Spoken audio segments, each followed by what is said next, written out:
I had this, thought, and stay with me on this one here. Howie Roseman is the most important person in Philadelphia. Obviously, this is a sports show. Hi, by the way. My name is Mark Farzetta. This is the Farzy Show presented by MyBookie, mybookie.ag.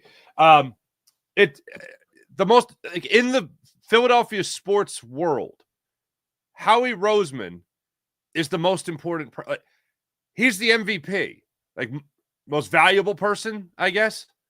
It is amazing how this guy goes into the offseason, has a plan, sticks to the plan, helps essentially oversee a culture in the locker room that makes these guys want to come here to Philadelphia and want to stay here in Philadelphia. And ultimately, it's not about high school Harry coaches, high school Harry speeches, or rah this, rah that, brotherhood, whatever.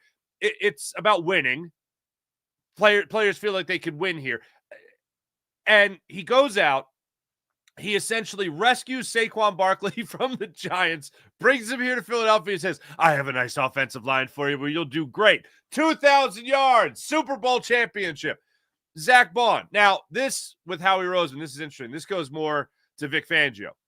But Howie Roseman sees Zack Baun on film and thinks special teams menace, edge rusher, outside linebacker. He could be great here in Philadelphia in that role, that small, tiny little role. And Vic Fangio says, maybe not. Maybe not. Maybe Zack Baun, and you'll hear the quote again. You'll love it. Maybe Zack Baun is an inside linebacker. Let's see what he can do on the inside for us. Zack Baun signs here in a 1-year, $3.5 million deal. Zack Baun yesterday just signed a 3-year, $51.5 million contract with checks notes, $34 million guaranteed. It is a phenomenal story. And Zack Baun has been such a ridiculously easy guy to root for because, yes, of how he plays on the field, but all of this, he has walked through it with the utmost respect for the game, his teammates, the city, and almost in this bewilderment that he is in this spot right now. We're going to go over Zack Baun's numbers throughout his career just to really drive home the point of started from the bottom, now he's here. It's amazing. We'll get into that, and then we'll also get into what Vic Fangio had to say about it when Howie Roseman brought him the tape, because it's just an amazing story. We'll also hear from Zack Baun, because it's one of my favorite things of this entire year. Zack Baun signs a deal with the Eagles, and he's going through the contract and into the little section there where it says Pro Bowl incentives. Section of the contract, Pro Bowl incentives. And he laughs. And you know what? It is laughable to think of him only as a Pro Bowler this past year when he's an All-Pro. Oh, and up for Defensive Player of the Year. Oh, and calling his own shot like he's Babe Ruth, sitting there on the sidelines of the Super Bowl, be like, I'm going to get mine. Bang, interception. I absolutely love it. I absolutely love it. We'll get into the Zack Baun thing tenfold today. The magic and wizardry of Howie Roseman. I have been, I don't know if you call it negative, but I've definitely been a naysayer over the last couple of days of people talking about a reunion with Darius Slay. Well, Slay goes on a little podcast yesterday, and Slay says that he would come back, that he would come back to Philadelphia. Now, this should be filed under, well, duh. However, it's not that simple. The fact that he talked about not being here during the course of the season, saying, I want to play one more year. I know it's not going to be here in Philadelphia. Okay, that means he top dollar. He's not going to take bottom dollar. He's going to take top dollar for what could be his last year in the NFL. And Howie ain't going to give him top dollar. But now, shame on me for thinking that Howie couldn't drum that up. I still don't think it's happening. If I'm betting, I'm not betting that Darius Slay is coming back to Philly. However, and one of the things that really seals that deal is that Mrs. Slay, Jennifer Slay, I believe, she put it out there, real tears. Real tears. So she kind of understands. She put it out there on social media, posted saying real tears that that Slay got. I wonder if she calls him Slay. Slay got cut by the Eagles, released, right? Well, Darius Slay put it out there yesterday saying that he wouldn't rule out a return. Does that mean that they already started kicking the tires around the league And it's like, oh, no, he's not going to get money. He's not going to get paid. Everyone sees him as a corner that's breaking down and a guy that won't give you a full season and he's not going to get good money, whatever. And maybe he stays in Philadelphia. I'll put it this way. Yesterday, I was at 70%. He's not coming back. Right now, I'm going to put it at 55%. He's not coming back. Just the fact that Darius Slay would say, I would come back to Philadelphia. I would do that. Does that mean he looked around and went, oh, there's not a lot of money out there for me right now? Yeah, maybe I will. Just to win, to stay here, to win? Yeah, maybe I'll stick around for that. Because fortunately, winning's very important. And as I was saying about culture just a second ago, that's really the best way to keep that culture, to keep that locker room together, is people believe that you want to win. And all sorts of players were running through my mind yesterday. And the one play that really jumped out there was Chauncey Gardner-Johnson, because Chauncey Gardner-Johnson left here after a great year in Philadelphia that saw him get 6 interceptions, tied for the league lead. He missed the last 5 games, comes back, helps the team get to a Super Bowl. And in that Super Bowl, by the way, 2 players that I really paid attention to in terms of just how well they performed. Jalen Hurts, obviously, against the Chiefs in the Super Bowl they lost. And Chauncey Gardner-Johnson was the one guy on defense that was playing as well in the first minute of the first quarter as he was in the last minute of the fourth quarter. Like, that guy just brought the wood, and nobody else had any wood. Nobody. So that really jumped out to me. He leaves, goes to Detroit, has a great year in Detroit, and then bing, bang, boom, he's back in Philadelphia. And when he was here in Philadelphia, he cried. He was so happy he was here in Philadelphia. He's on the sidelines of the NFC Championship game crying on his coach's shoulder. And he's telling everyone that all the while, oh, I was elsewhere. It ain't like here. It ain't like Philly. That's the culture. That's what makes guys want to come here.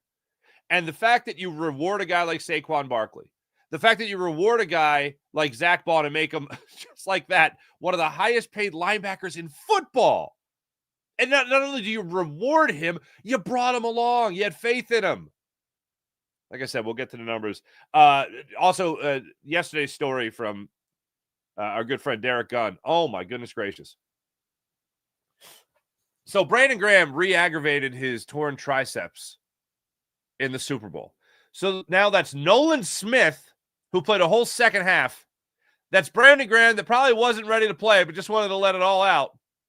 Also, coming away with torn triceps. Again, second time for him in 2.5, 3 months? That's insane. These guys obviously want to play for themselves, but what takes it to the next level is that they want to play for their teammates, and what takes it to the ultimate level is that they want to play for the city. They want to play for the fan base. And guys like Brandon Graham that had experienced a Super Bowl parade before, oh, man. How is that not a motivating factor? Hold on. We go out there. We win this. I go out there. I help win this. And we get to have a huge party for the whole city. We get to have our, in essence, Roman triumph through the streets of Philadelphia. All right. Let's do it. Absolutely incredible. And these guys, the fact that they want to play for each other, I've referenced it many times. I didn't think I'd reference anything Kenny Pickett said throughout the season when the Eagles signed him. But Kenny Pickett talked about how this is like a college atmosphere. Like, everyone just really pulls for each other. It really is insane. And it all starts. Look, Jeffrey Lurie signs the checks, but Howie Roseman's the one making the decisions, as we know. Does he at times have influence from Jeffrey Lurie? Yeah, well, it's worked out recently where 2 Super Bowls, 3 appearances. That's pretty good. Yeah, that's pretty good. But Howie's the guy finding out how to manipulate the cap in the most possible. What's allowed in the rules, and then what rules can be bent a little bit. It's insane. And I have been saying throughout the entire process where we've been evaluating what was going to happen with Zack Baun, there is no way in hell that Zack Baun, the Eagles, bring him here, bring him along, watch him get to this level, and then let him go. I mean, we've talked about guys like TJ Edwards in the past. We've talked about guys like Alex Singleton in the past. Guys that did well. I mean, Alex Singleton did okay. Then TJ Edwards took it up a notch. And then Zack Baun comes in. Like, did we forget about this? Zack Baun was competing with Devin White. What? Huh? Yeah. Devin White and Nakobe Dean. Nakobe Dean and Zack Baun competing. And then Devin White's released It goes to the Texans. Let's not forget where it all started. And it just in terms of here in Philadelphia, not even including his years in New Orleans, which we will go back and look on. So coming up in a minute, we'll let you hear from Zack Baun. Coming up, we'll let you hear from Vic Fangio, just some cuts throughout the year that really stuck out to me about how we got to this point, how Howie got to this point with the Philadelphia Eagles. Hey, the 76ers play tonight. They play in Boston. Did you happen to see what the Boston Celtics did last night? Let's just say that if you're like me and you want to see the Sixers lose out and rest Tyrese Maxey and rest Paul George and all that, by the way, Maxey will be off tonight, so he's not playing against the Celtics. The Celtics made history last night. We'll talk about that a little bit later. Goodness gracious. Oh, and down in Clearwater, Florida,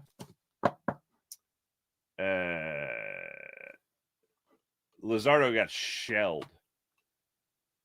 His final line on the night, on the afternoon, 2 innings pitched. Gross. 2 innings pitched, 6 runs, 6 of them earned, 6 hits, a walk, 2 strikeouts, 3 home runs consecutively. Back to back to back home runs. The first one was a grand slam. Good times. And I didn't see the game. It was on ESPN, but I didn't watch it yesterday. I could be wrong. 3 consecutive pitches. I could be wrong on that. I probably am wrong on that. Anytime I think I could be wrong, I probably am. Anyway, not great for Jesus Luzardo. Ruined my Ash Wednesday. What can I say?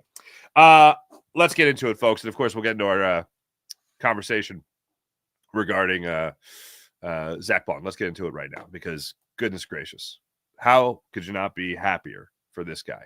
Let's start it off right here. Just look at the numbers from his time with the New Orleans Saints. Look at all those numbers, right? So total tackles, 30.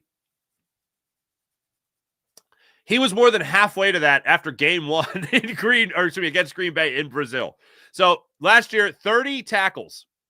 30. This is defensive. This is not including special teams. Defensive tackles, 30 tackles. All right, 20 tackles solo. This year, 93 solo tackles, 151 total tackles.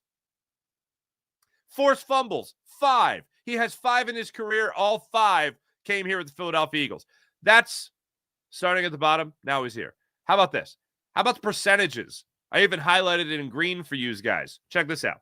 Look at it. 27% of the defensive snaps with New Orleans 2 years ago. 95% of the defensive snaps with the Eagles.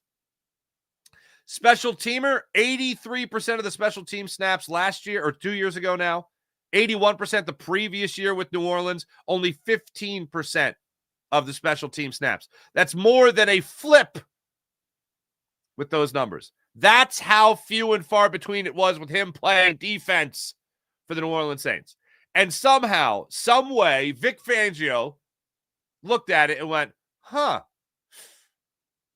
yeah, no, this guy's a lot better than what they're giving him. This guy is better than what the Saints are putting on his plate. So Vic Fangio, this cut is from, I want to say early November, where he was asked about what he saw in Zack Baun. I don't know. It's when I evaluate players, there's no checkbox, things you check off. You just watch the tape, watch the movement patterns, watch the player play. And, Howie brought him up to me first, but he had a vision for him as a backup outside linebacker, special teams demon. And after I watched it, I said, no, I think he's an inside linebacker. And luckily it hit. When I was going over the cuts this morning and I was looking for that specific one, I totally forgot about the end of that cut where he's like, luckily it hit. Yeah. All-Pro Defensive Player of the Year. Competing with Devin White. Is this going to work out? I remember after the first game in Green Bay, I was like, wow, I really feel good about where the Eagles are in their linebacker spot. Like, I actually feel like, well, the Zack Baun looks like he's pretty damn good. And the fact that he had been, I guess, featured a little bit more than I would expect for a backup linebacker, quote unquote, backup linebacker at training camp. I'm like, oh, maybe there is something here. All right. They're talking a lot. All right. And then he goes out there in Green Bay and he plays like a maniac. And Vic Fangio, luckily it hit. Yeah, it hit. It hit pretty damn good. Interception in the Super Bowl. Yeah, I'd say it worked pretty damn good. 5 forced fumbles. Yeah, I'd say it worked pretty damn good. And how about this? This is another thing that we don't talk about enough with Zack Baun. When Nakobe Dean went down, the green dot went to Zack Baun, and there was no difference. There was no, communication problem. There was no issue with him calling the signals. Just without a hitch. No, there was no issue there. Nothing was above him. All the challenges that were laid before him over the last 2 seasons, he conquered. It was just an incredible story to follow with Zack Baun. This references him laughing at the Pro Bowl, the Pro Bowl clause in his contract, and this is one of my favorite things from the year on Zack Baun. Yeah, I did. Obviously, a huge honor, something that you think about, and honestly, something that was in my contract when I signed here, and I just kind of laughed at the fact that incentive was in my contract because I didn't think that was necessarily a goal of mine. Obviously, it's a goal of mine, but I didn't think I could reach it at this point in my career. But to be able to be voted by fans, players around the league, and coaches, it really means a lot to me and a lot to the guys on this defense. It just shows that what this defense is and the type of guys we have.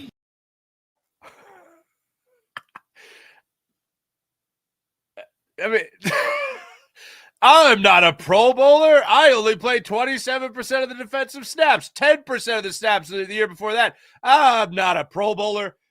Bang. Comes to Philadelphia, Vic Fangio, little pixie dust. Bang, you're a linebacker. You're an all-pro linebacker. It's hard to find stories like this. I'll go back. I remember talking to Bernie Perrant years ago about the Flyers drafting him. And then he goes away to Boston, and then he comes back, and he's amazing. It's really hard to find, I don't know if you call them redemption stories. I mean, even Howie Roseman. Hey, go to the broom closet. Come out, and now all of a sudden you got 3 Super Bowl appearances and 2 Super Bowl rings, 2 parades in Philly. Oh, this is pretty damn good. You think about redemption stories like that. Zack Baun's got to be Zack Baun has to be one of the best in Philadelphia sports history. It's hard to think of anybody else that already played a significant amount. 4 years is a significant amount. And then all of a sudden you're able to cash in metaphorically and literally in 1 year somewhere else. Pretty incredible. So now what's next? You went and you signed Saquon Barkley, made him the highest paid running back ever. You went and re-signed Zack Baun. The Barkley thing wasn't even on the list. But he created cap space with it for the upcoming season. He goes and he signs Zack Baun. Darius Slay gets released. James Bradbury gets released. What's next? Milton Williams? Mekhi Becton? Josh Sweat? What's next? If I had to guess what the next move was going to be, it would be going after Mekhi Becton to keep him here in Philadelphia. What I would want is for Milton Williams to be next on Howie's list. If you were sitting next to Howie Roseman, what's the next move as far as in-house and keeping guys in-house? Is it re-signing Mekhi Becton, or is it keeping Milton Williams here in Philadelphia? Now, Mekhi Becton played at an amazing level. He was extremely versatile and open-minded to go from tackle to guard and played at an extremely high level, throwing bodies around at that spot at right guard. Or is it Milton Williams? Milton Williams, who also had a great Super Bowl, had a great season in general, played more snaps, more of a percentage of snaps than Jordan Davis at the defensive tackle position, has more versatility in terms of playing on the outside, also a homegrown product here. Who, if you had to make the decision for Howie Roseman, would you go after next? Because at some point, that money's going to dry up. And we have to reiterate what Howie told us at the Combine. which was that you got to take away from other places to make sure that the places or the people that really help take you to the dance stay around. It can't just be spending money like the old phrase, like a drunken sailor. It can't be, to use this old phrase, it can't be stupid money. You got to be somewhat responsible about it. So where are you taking from? I've said all along, even going into the offseason, Mekhi Becton, great player, respect him, but I have this overwhelming sense of security that whoever is going to be at the right guard spot that Meets talks to, is coached by Jeff Stoutland, they're going to fill in at the right guard spot, and you ain't going to miss a beat.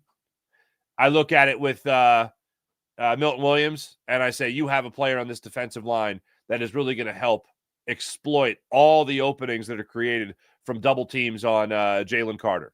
And Jordan Davis, with his strength, also taking up double teams, frees up things for other people. But Milton Williams has been a guy to capitalize on it. And I'd love to see him stay here in Philadelphia.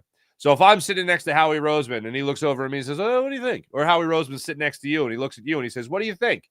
Do you tell him, oh, you got to get Becton. You got to find, all right, now next up is Mekhi Becton to keep him on that line. Or do you tell him, no, next up is Milton Williams. You got to keep Milton Williams in here. What's the next move? As far as the rest of the NFL, Joey Bosa, he became available.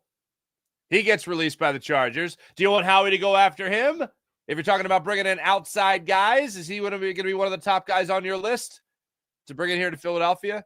If you're not going to get Myles Garrett, do you go out and do you sign Joey Bosa? What's the next move you're bringing for Howie? Because I think Howie is absolutely going to kick the tires. And this is a phrase we talked about yesterday with our friend Jeff Kerr. He's absolutely going to kick the tires on anybody that's available. Myles Garrett, and I think he's absolutely going to kick the tires on Joey Bosa.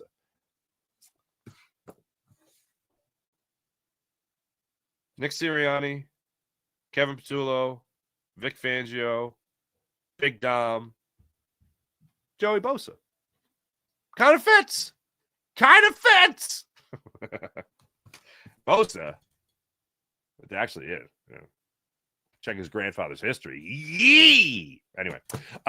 So who are you telling Howie Roseman to go after next? That's what I'm thinking about here. Overall, with Darius Slay and the idea that he could come back to Philadelphia. Again, I'm still on the 55% that he is not coming back to Philadelphia. I think he's not acknowledging it midway through, towards the end of the season, that he's most likely not back here. But I do find it very interesting that he left that door open. It's no longer the signed, sealed, delivered. I know I'm not going to get paid here, so I could go elsewhere. I know we're already starting to talk about in-house candidates and internal candidates to replace him on the outside spot. I thought Jeff Kerr had a really interesting take on it, saying that he thinks Cooper DeJean in a base 4-3, base defense, would be playing on the outside. But when they go into nickel, which is still pretty significant amount of time, Cooper DeJean goes back to the nickel spot. That's an interesting compromise because I think it tests him on the outside, where, by the way, where he played most of his college career on the outside. I think it's a good compromise to kind of get his feet wet at the NFL level on that spot, assuming Darius Slay is not here, and also keeps him at a spot that he absolutely flourished in last year. And let's not forget that him going into the nickel after the bye week really did change the tide of this team's defense. Tackling issues went away. You were 2-2 at that bye week. You just got your doors blown off by the Buccaneers. That was the last game you played without Cooper DeJean as your nickel corner. And then after that, he takes off and he is taken off and running. Just an extremely high level. I thought Jeff Kerr's thought of having Cooper DeJean play on the outside in base defense, but then go back to the nickel when they're in nickel, which is the majority of the time anyway, would be a good test for the young nickel / outside maybe corner.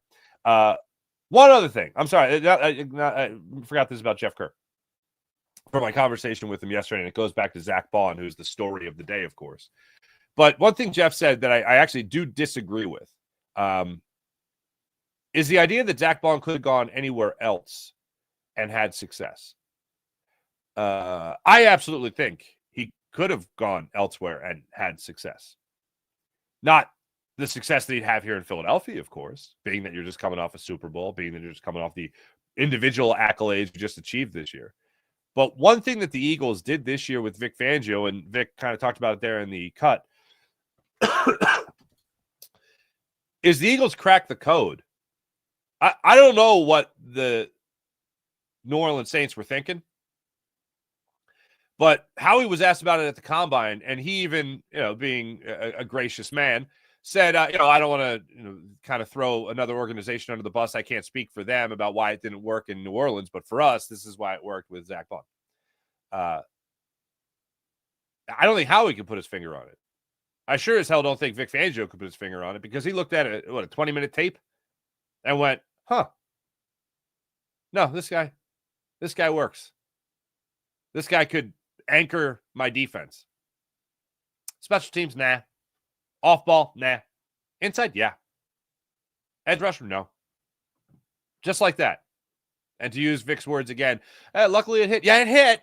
It hit pretty good. So I obviously think there are other suitors out there who would have loved to get Zack Baun if he really would have been able to go out there and test the market. But Howie Roseman wisely said, yeah, no, to hell with that. Let's take care of this as fast as possible. Created a little cap space, $7 million of cap space with Saquon Barkley, and signed Zack Baun. So who's next? I'll ask you that. Let me know in the chat who you'd like to see the Eagles go after next. Keep in-house or outside.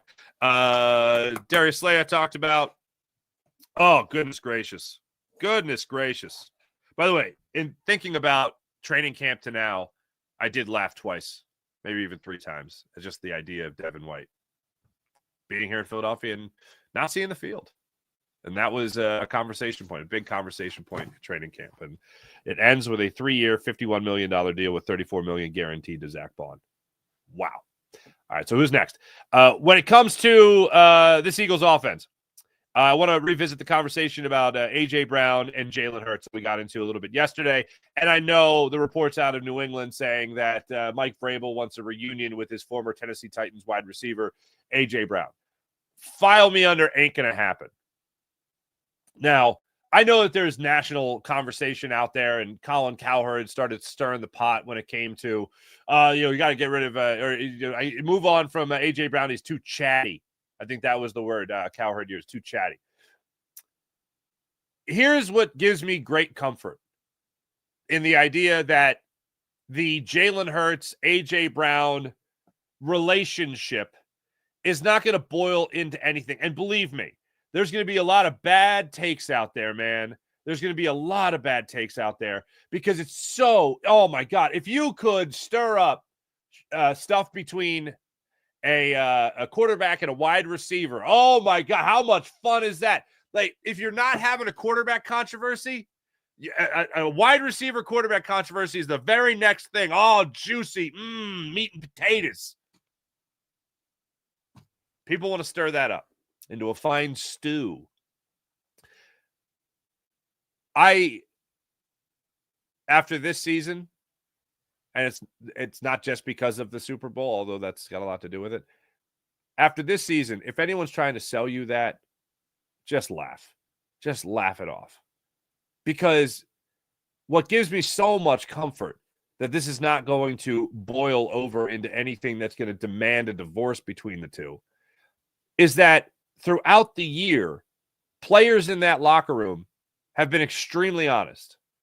And as I've said, the only thing that really bothered me about A.J. Brown as far as things he said in the media this year was when he just called out the passing game. And you know exactly where everyone was going to take that. And it was after the Panthers game, and, hey, what does this offense need to work on? Passing. Okay. Jalen Hurts had already said it. Devontae Smith had said it. Jordan Mailata talked about from an offensive line perspective in their pass blocking situations, they need to know what the hell they're doing. He said that week after the Panthers game, they didn't know what they were doing as an offensive line. That's bad. It wasn't all on Jalen.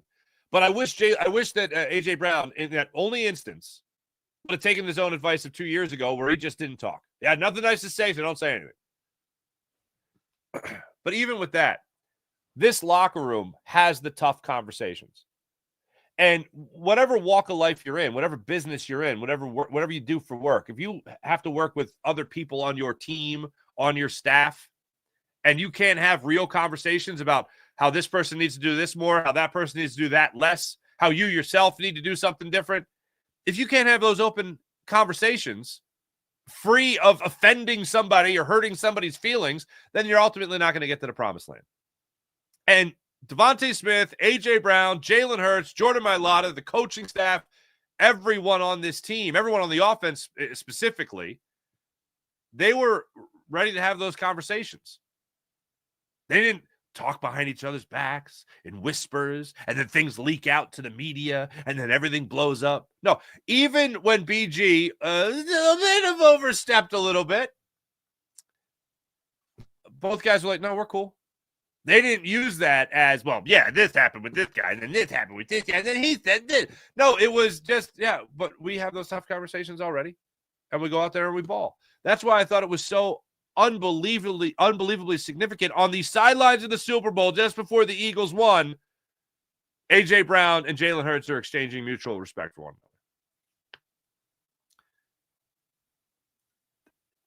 another. Right after a quarterback controversy, people, they're talking to microphones a lot of times. They, oh, man, they'll do anything that could pull the wide receiver quarterback controversy, anything that could invoke a T.O. Donovan controversy. Oh, baby. But I got to keep it real. And I don't see that being a problem. So when stories come out about A.J. Brown being traded, the Patriots being all in on getting A.J. Brown, Mike Vrabel wanting that reunion, not going to happen. They're going to keep it right here. A.J. just got paid. Smitty just got paid. By the way, another thing is Smitty signs before Justin Jefferson. They allow the Vikings last year to set the market, and Smitty's like, yeah, I'm cool. Like, that's another thing that goes into the culture of this team. I could talk about Chauncey Gardner-Johnson, as I did coming here, going to the Lions, coming back and be like, oh my God, I missed it so much here. And then Devontae Smith be like, no, I'm good. I want to win and I want to get paid, and both those things going to happen here. It really is amazing what the Philadelphia Eagles are now. And I'm seeing moves like Thuney goes to Chicago from the Chiefs. You're seeing these moves around the NFL already. And I look at the Cowboys just freeing up a lot of cap space for themselves. All right, fine. I look at this, and all these moves that are being made. DK Metcalf wants out of Seattle. Remember the J.J. Arcega-Whites? I mean, I'm trying to think of the yeah, it was before. J.J. Arcega-Whiteside, DK Metcalf walked so Jalen Reagor and Justin Jefferson could run. Like, that was the precursor to another bad Howie decision at the draft, but things have changed since then. But I look at around the league, and I look at all these teams trying to improve, and it's amazing. I didn't feel like this after the Eagles' first Super Bowl win, but I certainly feel like this now. The Philadelphia Eagles look at the rest of the league, and I can say this as someone who's not playing or in the front office. The rest of the league's got a lot of catching up to do. So whoever is trying to form some kind of super team, whoever's trying to, bring in DK Metcalf, whatever. If the Cowboys sign DK Metcalf, whatever, I look at it, the Cowboys bring in Joey Bosa, whoever. I look at it and be like, yeah, keep going. I know that's extremely arrogant and wildly overconfident, but is it, or is it totally appropriate? About a week after the Super Bowl, Fox 29, we did a bald segment. Me and Eitan Shander went on Fox 29, and Alex Holly had a problem with people hating on the Eagles, and fine, but I can't hear the haters over the parade noise. It's crazy how that works. But she was pointing out to me things people have been saying on social media about the Eagles, and one of the rips of the Eagles was, well, you guys were a super team. Like, that's not I was like, they were saying it in a negative light, whoever this was on social media, I don't remember. And Alex was like, what do you think about that? I go, thank you for the compliment. Like, yes. And I told you guys going into the Super Bowl, and if I don't have many regrettable takes because I believed every one of them, but when I come to the Eagles and Chiefs for the Super Bowl, I told you guys every time I walked through it, and I was saying this in the green room to Gunner and Ray Dinger, Gunnar had said, I come through this game and I walk through the game, and every time I walk through it, I come out with a different outcome, but it's close. And I said, I got to be honest with you. Every time I walk through this game, I got to talk myself out of it not being a blowout in favor of the Eagles. And ultimately, if you were just to take both teams and forget about history and just say team A, team B, who wins? I'm like, oh, if the Eagles are team B wins in a blowout. But it's Patrick Mahomes, it's Andy Reid, it's Steve Spagnuolo. It's a lot. I should have just ignored history and said that the Eagles are going to eat. And boy, did they. So when I look at it, you win in a Super Bowl blowout, it's not far-fetched to think like, yeah, the rest of the league's got a lot of catching up to do with your super team. And super team's running it back, it looks like. Especially with Zack Baun, Saquon Barkley. Now it's a little bit more work to be done. Do we get another Shefty update regarding Howie today? Fingers crossed that we do. Fingers crossed that we do. Hey, I mentioned the Sixers. The 76ers tonight in front of a national audience on TNT. They're going to be playing the Boston Celtics. The Boston Celtics, unlike the Sixers, are really good at basketball. And last night, they torched the Trailblazers, who have a little East Coast trip going on here. Peyton Pritchard and Derek White. First teammates in NBA history with first career 40-point games in the same game. White and Pritchard dropped in 40 last night for the Celtics. First duo in Celtics history with 40-point games in the same game. Okay. 19 combined 3-point field goals made, most by a duo in NBA history. That's what went down with the Celtics last night in Boston, where the Sixers are now traveling. Well, they're there already to Boston. That's what's going down tonight. 7:30 tip-off. Yeah, 7:30 tip-off. That's the way that's going tonight. So I say that to simply say this. Charlotte lost last night. Damn it. Utah lost last night. Damn it. These teams in the running for the worst 5 records in basketball. Celtics final score was 128-118. They won. Pritchard had a game high. What did he end up with? This is off the bench, keep in mind. 43 points in 43 minutes, 10 threes made. Derek White, 41 points in 39 minutes, 9 threes made. Yeah, it's a good night. Anyway, good luck, Sixers. Good luck, Sixers. That'll be fun. Before I get to the chat check, let me tell you about the incredible people at MyBookie. MyBookie.ag. Has my name been up there the whole time? Hold on a minute. I'm that much in love with myself. Get rid of that. There you go. Let me tell you about MyBookie. MyBookie.ag. Download the app, create an account, use promo code Farzy. Get $20 off your first purchase on the Game Time app. Want to go to the game, the concert, comedy show, Game Time app has you covered. All of it. Game Time app. So take advantage. Game Time app. How about PHL Sports Nation? Philadelphia Sports Nation, enhancing your Philadelphia sports fan experience across all social media and blogs. That's PHLSportsNation.com. How about Sky Motorcars? Check out Brett's amazing inventory at SkyMotorcars.com. Let's get into the chat check, ladies and gentlemen. See how you beautiful people are doing on this fine Thursday morning. Wine Niners Wine. Bond's back, baby. Sean Kilray, good morning. Bond's Project First Team, All-Pro, Super Bowl champ, 151 tackles, forced fumbles, playoff run, wild card. Yeah, he's pretty good. He's pretty good, Sean. Thank you. Danny D, good morning all. Good morning to you. Jason, good morning. Baun being back is so huge. There were doubters, Jason. There were doubters saying that Zack Baun wouldn't be coming back to Philadelphia. But what did I tell you the entire time? Zack Baun come back to Philadelphia. And Zack Baun stays in Philadelphia. Are we replacing Jake Elliott? I don't think so. It's pretty money in the Super Bowl.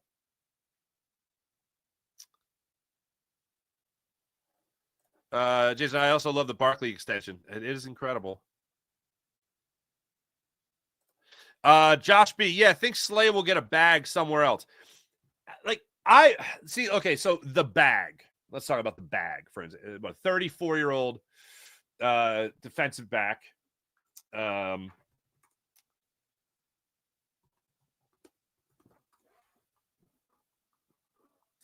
is his? Does he turn 35 or did he just turn 35? He just turned 30 or just turned 34. So you're a team that makes the playoffs next year. I mean, hell, the end of next year, he'll be 35 years old. The bag. I don't know what a bag is for Darius Slay right now. Is it 10 million? Is it 8 million for a 1-year deal? If we're talking 5.5 million, 6.5 million for Darius Slay to stay here, okay, I could see it. I'm sorry, if that's the Eagles' offer, then I could absolutely see him leaving. Okay, I think he would get more elsewhere. And that's one of the reasons I've been so confident in him going elsewhere. But him yesterday saying, or at least it getting released yesterday, that he said that he would keep the door open for a return to Philadelphia. The first thought I have is, well, duh. But the second is, wait a minute. He was pretty decisive on the idea that he wouldn't get a contract here in Philadelphia that would be even worth raising his eyebrows over. So did they already kick the tires around the league, which I'm sure they did, and find out, maybe there's not that much money?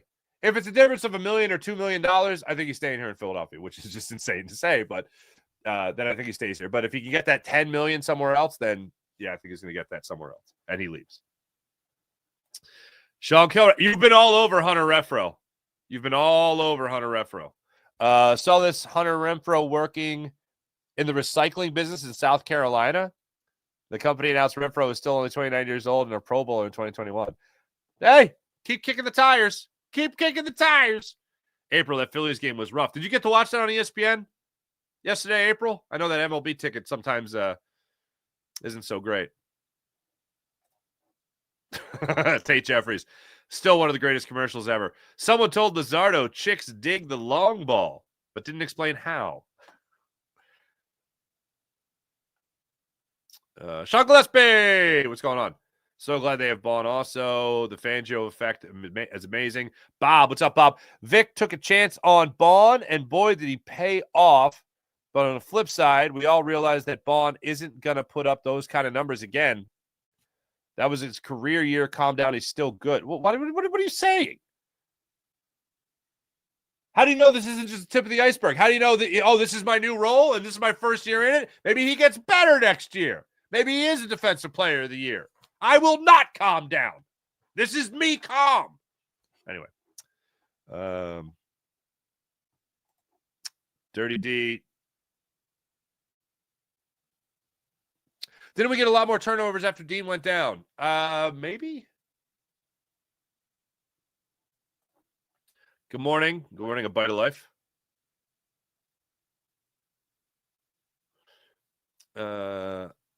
Bob, great story. Smart. He stayed in the system. Will be able to play at a high level.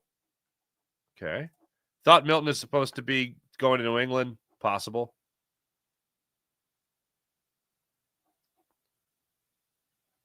Bite of Life. But Bosa is a no for me. Bosa's always hurt. Yes. Son Reddick. The reunion. Roland. F. Bosa. He's soft and poos all over Philly. I'd rather bring Barnett back instead of Bosa. A reunion in that regard. I would love to see a Son Reddick back here in Philadelphia. Big Rhythm. What's going on? Farzi, I look at Becton and as Lane's future replacement if they lock him up. As far as Bosa, dude is soft and already proven he can't handle this fan base. True. Jimmy Centaur? Hell of a name. I'm very cool with re-signing Isaiah Rodgers and keeping Coop at nickel for another year. I'm with you in that. That's the other thing people forget. You got to re-sign Isaiah Rodgers. I think Keely Ringo's still in a contract. Isaiah Rodgers is the one you got to re-sign. Eagles offensive stars on the contract. Did Jalen Hurts, Jordan Mailata, Saquon Barkley, A.J. Brown, Devontae Smith? It's insane. It's absolutely insane. Super team.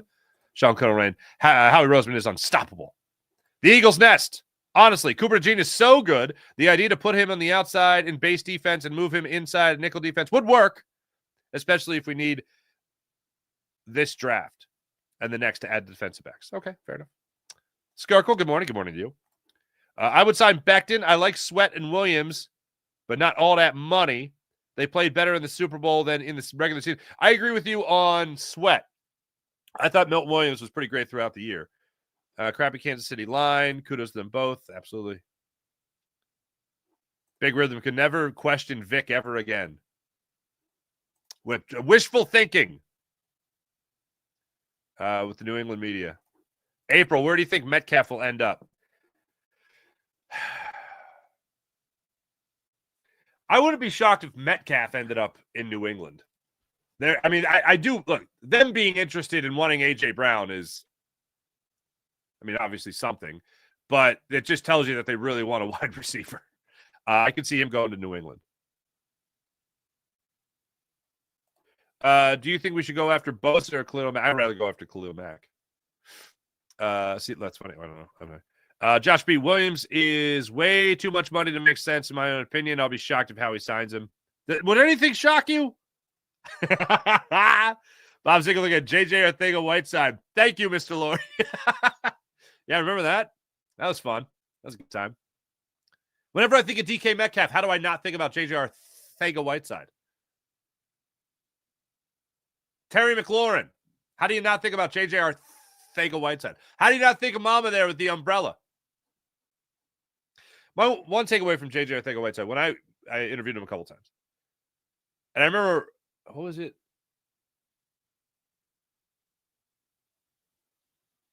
It might have been an open training camp practice. I remember talking to him after, I think his first time, like, at the link. I think it was open training camp practice at the link. I don't think it was a preseason game. And I asked him about his experience. And he goes, that was my first time ever in an NFL stadium. It was pretty crazy. And I was like, what?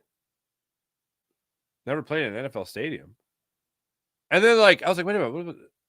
Or no, he didn't say play. He said being in. And I'm like, you never went to a game as a kid? He's like, no. I'm like, oh, never been in an NFL stadium. And then I went back and I was telling Mike Mulhern, who was a producer at NBC, I was like, first, he said it was the first time in an NFL stadium. And he's like, huh?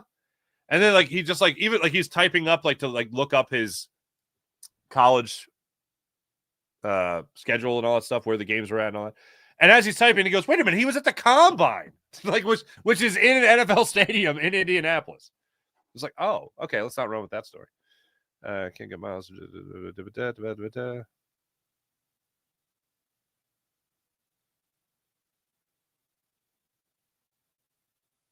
Ooh, C Love. They didn't think we were a Super Bowl team until we smashed the Chiefs.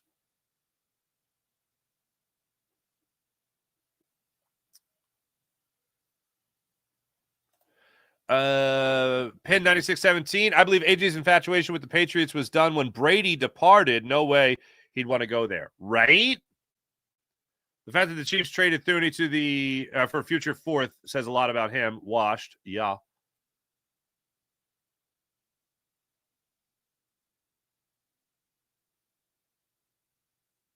Thuney was playing out of position, but he bounced out the tackle, I believe it was. Sixers Celtics would rather watch grass grow. Yeah, how sad is that? Sixers kind of shut it down for the year. They should shut it down for the year. Tyrese Maxey's dealing with a back injury. So, yeah, shut him down, please.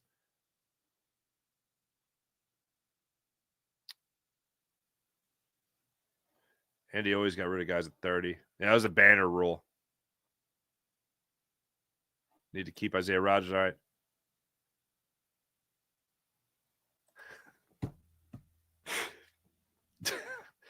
Mr. Sandman, Slay is trying to be like LeBron James and play with his son in the NFL. That'd be hilarious. That's a long time coming.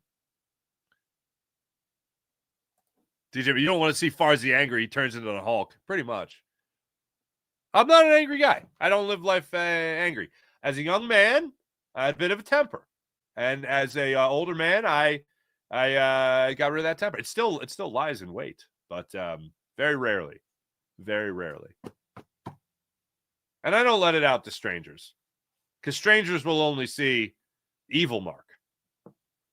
I only let the loved ones see the temper, because they know that I still love them. I'm not that bad. I'm not bad. I'm a nice guy. Respectful. I'm not nice. I'm respectful. That's what I am. Kyle, yes, I did see Bosa was released. We have thrown it out in the chat. It seems overwhelmingly no. And I'm with you. But I expect Howard to still kick the tires. It would be interesting to see him play in Philadelphia. After he hasn't had nice things to say. What else do we got? As far as the Jammers. Looking into Reddick. I'd love to see it.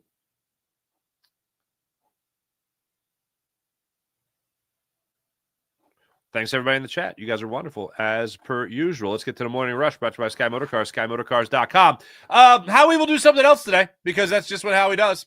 Maybe Milton Williams, maybe Mekhi Becton. I don't know. Maybe some guy I never heard of. I don't know. But that'll be today, probably, from Howie. So we'll see what happens with that. See if Howie keeps it going. Everybody has their day. Everybody has their day. So we'll follow that, of course. As I mentioned, Sixers and Celtics tonight. It really hurts my soul to say that, and really it has no vibe. It has no energy to it. But Sixers, Celtics tonight, 7:30. Yours truly will be on Locked On Sports Philadelphia for your Locked On 76ers postcast. So make sure you guys check me out there on Locked On Sports Philadelphia.